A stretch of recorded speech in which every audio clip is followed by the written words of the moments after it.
আসসালামু আলাইকুম। এখন দেখবেন সংবাদ শিরোনাম।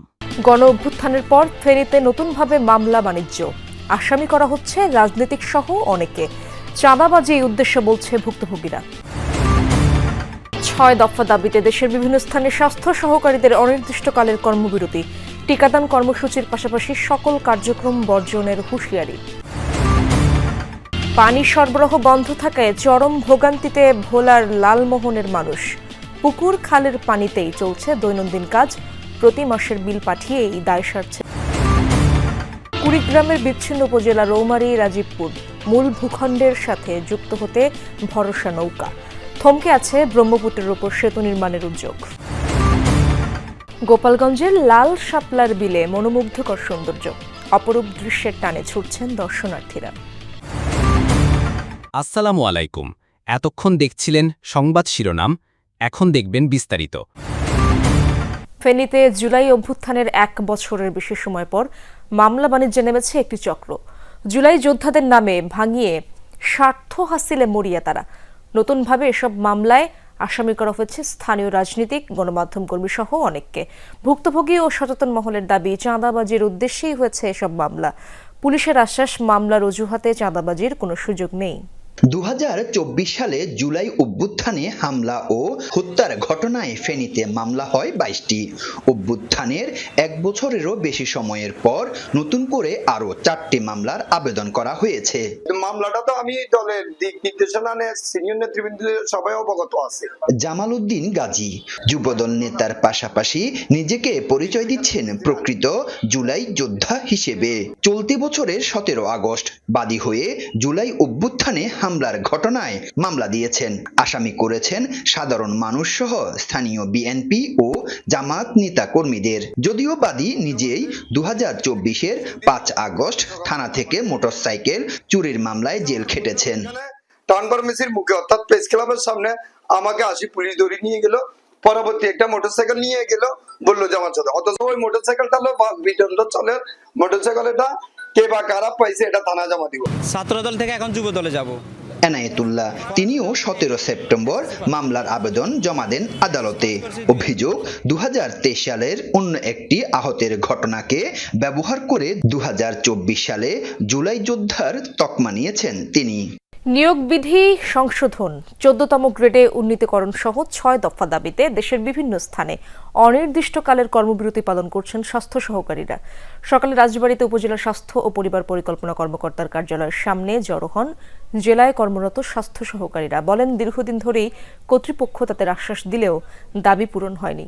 অবিলম্বে 6 দফা দাবি মেনে না নিলে টাইফয়েড টিকাদান কর্মসূচির পাশাপাশি সকল কার্যক্রম বর্জনের হুঁশিয়ারি দেন বিক্ষুব্ধরা।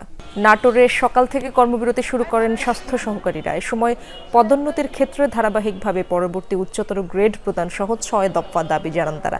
এর আগে ধারাবাহিকভাবে স্বাস্থ্য অধিদপ্তরের মহাপরিচালক, জেলার সিভিল সার্জন ও উপজেলা স্বাস্থ্য কর্মকর্তাকে স্মারকলিপি দেন তারা। একই দাবিতে সাতক্ষীরায় সকাল 9টা থেকে কর্মবিরতি পালন করছেন স্বাস্থ্য সহকারীরা।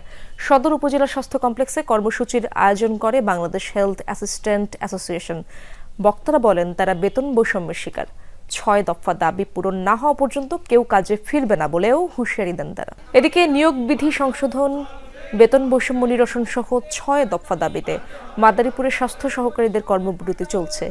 বাংলাদেশ হেলথ অ্যাসিস্ট্যান্ট অ্যাসোসিয়েশনের ব্যানারে এই কর্মবিরতি কর্মসূচি পালন করছে স্বাস্থ্যকর্মীরা। জেলার 5টি উপজেলা স্বাস্থ্য কমপ্লেক্সের সামনে অবস্থান নিয়ে কর্মবিরতি পালন করছেন তারা। প্রায় 3 মাস ধরে পানি সরবরাহ বন্ধ ভোলার লালমোহন পৌরসভার বিভিন্ন এলাকায়।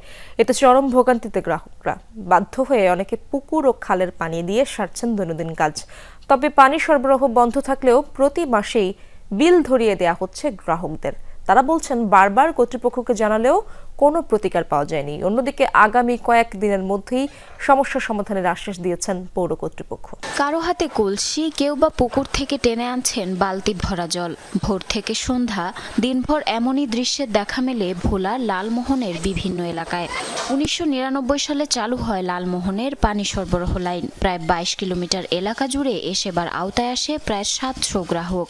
তবে পৌরসভার 7টি ভূগর্ভস্থ পানির পাম্পের মধ্যে দীর্ঘদিন ধরে বিকল 4 4টি, বাকি 3টির মধ্যে সম্প্রতি আরেকটি নষ্ট হওয়ায় কিছু এলাকায় পুরোপুরি বন্ধ হয়ে গেছে পানি সরবরাহ।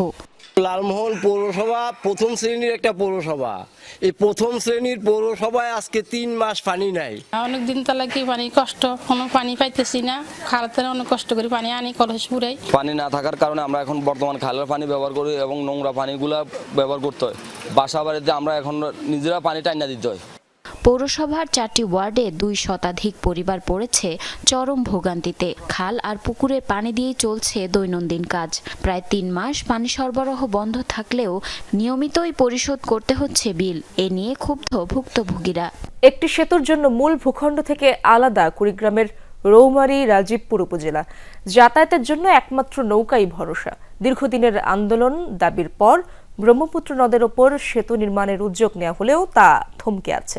সংশ্লিষ্টরা বলছেন, বৃষ্টি নির্মিত হলে সুগম হবে যাতায়াত, সেই সাথে দেশের অর্থনীতিতেও আসবে বড় পরিবর্তন। ব্রহ্মপুত্র নদ বেষ্টিত কুড়িগ্রামের রৌমারী রাজীবপুর উপজেলা। জেলা শহর থেকে দূরত্ব খুব বেশি না হলেও মূল ভূখণ্ড থেকে আলাদাই জনপদে যাতায়াতের একমাত্র ভরসা নৌকা। প্রতিদিন বিভিন্ন কাজে শহরে যাওয়ার প্রয়োজন পড়লে অপেক্ষা করতে হয় নৌকার জন্য। রোগী নিয়েও হাসপাতালে যেতে পোহাতে হয় ভোগান্তি।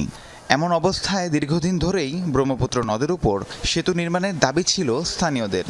অসুস্থ রোগীরা খুব তাড়াতাড়ি আসতে পারবে, আমাদের জন্য সুবিধা হবে আসার। আমরা যারা পড়ালেখা করি, স্টুডেন্ট আছি, আমরা তাড়াতাড়ি বাসায় পৌঁছাতে পারি না। আমাদের বাসায় কোনো ঝামেলা হলে দেখা যায় আমাদের নৌকার জন্য অপেক্ষা করতে হয়। কোর্ট কাছারিতে মামলা মোকদ্দমা আছে, তারা সঠিক সময় পৌঁছতে পারে না। ব্রহ্মপুত্র সেতু যদি বানানো হয় তাহলে সেক্ষেত্রে আমাদের হরিপুর ব্রিজটা কাজে লাগবে।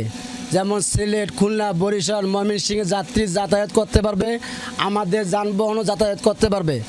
লাখো মানুষের দাবির মুখে কয়েক বছর আগে সেতু নির্মাণের উদ্যোগ নেওয়া হয়। পরিদর্শনও করা হয় নির্মাণের সম্ভাব্য স্থান। এরপর অদৃশ্য কারণে থমকে যায় সব কার্যক্রম। সম্প্রতি তিস্তা নদীর উপর মাওলানা ভাসানী সেতু উদ্বোধনের পর আবারও দাবি উঠেছে ব্রহ্মপুত্র ব্রিজের। প্রকৃতি প্রেমীদের হাতছানি দিয়ে ডাকছে গোপালগঞ্জের লাল শাপলার বিল। প্রাকৃতিকভাবে জন্ম নেওয়া ফুলগুলো যেন বিশাল এক গালিচা। মনোমুগ্ধকর এই সৌন্দর্য দেখতে দূর দূরান্ত থেকে ছুটে যান দর্শনার্থীরা, উপভোগ করেন অপরূপ দৃশ্য। প্রকৃতি যেন তার নিজ হাতে বুনে দিয়েছে লাল কারুকাজ। ভোরের কুয়াশা ভেদ করে যখন সূর্যের মিষ্টি রোদ পড়ে পাপড়ির গায়ে, তখন পুরো বিলটি হয়ে ওঠে অপূর্ব এক ক্যানভাস। গোপালগঞ্জের টুঙ্গিপাড়া ও কোটালীপাড়ায় অন্তত 25টি বিল এখন লাল শাপলার দখলে। এসব বিলে বড় মৌসুমে শুধুমাত্র ধান চাষ করেন কৃষকরা। ধান কাটা ফুরোলেই বর্ষার পানিতে টইটুম্বুর হয়ে যায় বিলগুলো। সেখানেই প্রতি বছর প্রাকৃতিকভাবে জন্ম নেয় লাল শাপলা। আমাদের গোপালগঞ্জের এটা একটা ঐতিহ্য যে লাল শাপলা বিল, যেটা দেখতে চমৎকার সুন্দর। এই লাল শাপলা বিলটা অনেক সুন্দর, মনোরম পরিবেশ, খুবই ভাল লাগবে যদি কেউ শহরের মানুষ এখানে আসে। প্রথমবার আমি এই লাল শাপলা সামনে থেকে দেখতেছি, বেশ ভালোই লাগতেছে।